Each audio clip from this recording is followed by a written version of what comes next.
Should we create ourselves a new character?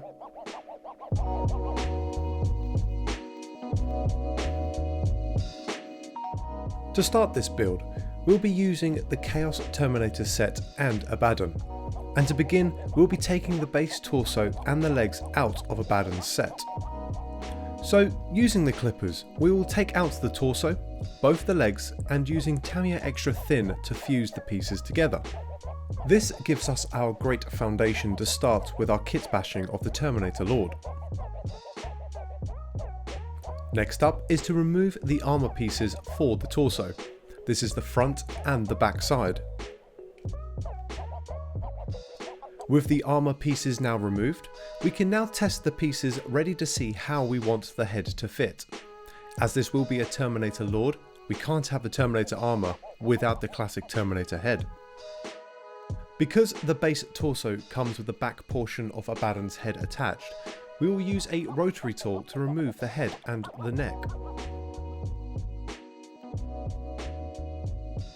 With the neck done, we can now start to deal with the arms.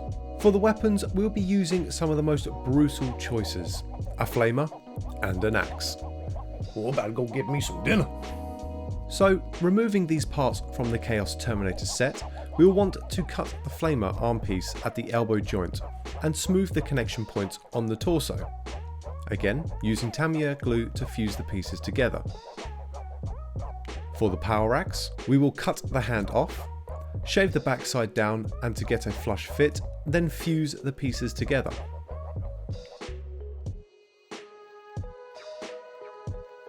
Next up is the waist. Remove this from the kit, scrape down any mould lines and attach this to the model. Now comes the scary part. We will file away any iconography on the belt. For this, we will use the rotary tool and slowly file the detail off.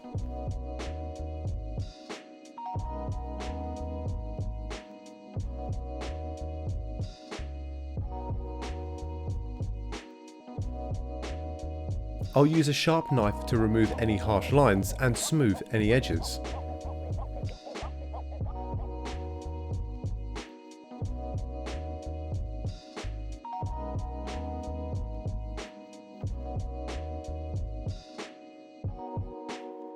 For the left leg, it would also get the same treatment.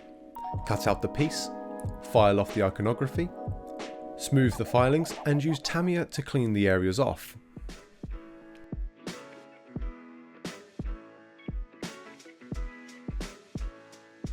Next up, we'll utilise the original power cables for Abaddon's claw and adjust the cables to fit onto the backside of the flamer. This is very fitting to have the tanker on his backside.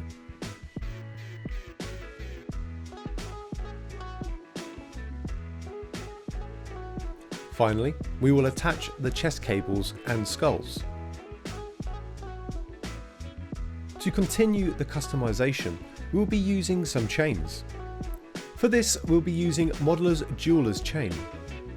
So, taking the chain and using a cocktail stick to hook the beginning link, I'll add a small drop of superglue onto the model and then introduce the chain with the cocktail stick.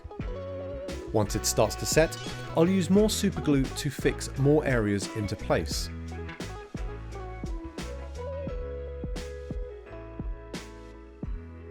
Give this a minute to dry and I'll start to wrap the chain around the weapon. While wrapping, I'll ensure the chains don't become tangled and they maintain a uniform link along the arm.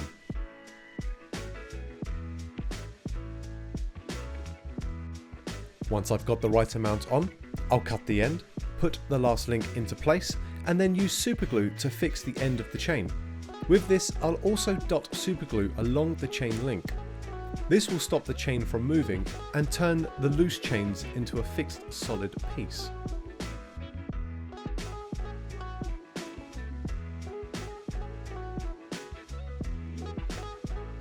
With the arm chains now done, we'll do more chains on this model.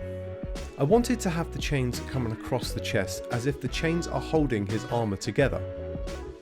While this would prove difficult for the amount of chains I want to use, Abaddon comes with some raised shoulder supports with some open space underneath them. So before we can start wrapping the torso in chains, the model will need to be slightly edited. The chest will need to have some cables removed on the upper torso, and some of the cables need to be removed from the shoulder supports. With that now done, I will attach some skulls, and then we can begin like before.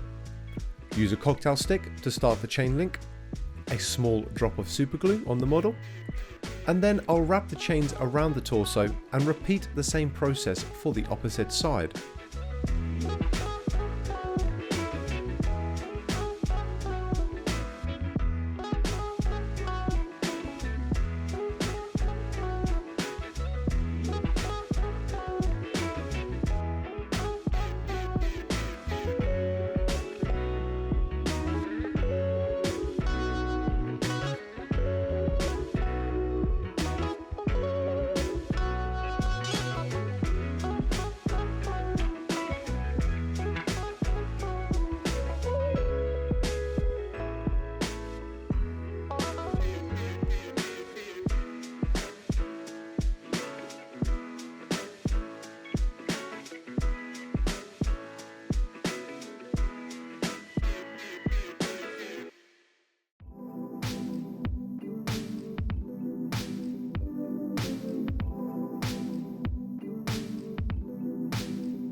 With both sets of chains down, again I'll use superglue to solidify the chains and prevent them from sliding off the model.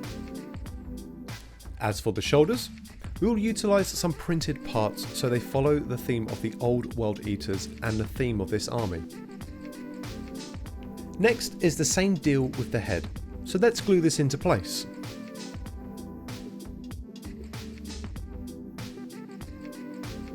To bring this model together, we'll be using the top armour spikes from the Chaos Terminator set and attach these to the top of the torso armour.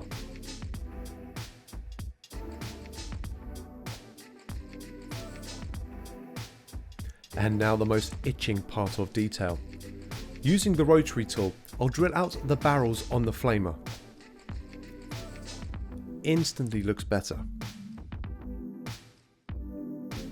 With the barrel now done, the last part is to add a bit more detail for Khorne. A little snip, some glue, and now we have some recognisable World Eater bits. Maybe add an extra skull. All that's left to do is design the base, and we are left with this.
Oh, I still got it.